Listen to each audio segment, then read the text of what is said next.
সাম্য হত্যার প্রকৃত আসামিদের গ্রেপ্তার দাবিতে আবারও শাহবাগ থানা ঘেরাও। ঢাকা বিশ্ববিদ্যালয়ের শিক্ষার্থী শাহরিয়ার আলম সাম্য হত্যার প্রকৃত আসামিদের গ্রেপ্তারে বেঁধে দেওয়া ৪৮ ঘন্টার সময়সীমা শেষে শাহবাগ থানা ঘেরাও করেছেন শিক্ষার্থীরা।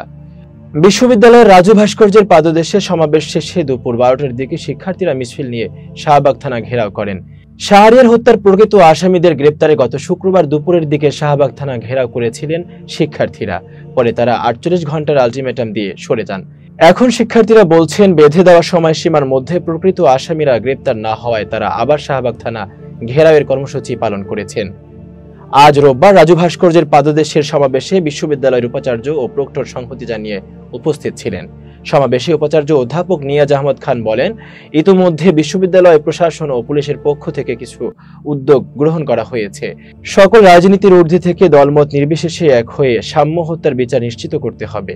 সমাবেশ শেষে শিক্ষার্থীরা মিছিল নিয়ে শাহবাগ থানার সামনে অবস্থান নেন।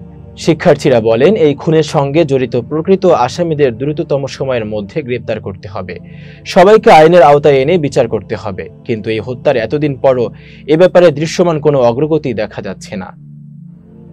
এতক্ষণ বার্তা বৈঠকের সাথে থাকার জন্য ধন্যবাদ। নতুন নতুন তথ্য সংবাদ পেতে বার্তা বৈঠকের ইউটিউব চ্যানেল এবং ফেসবুক পেজের সাথেই থাকুন।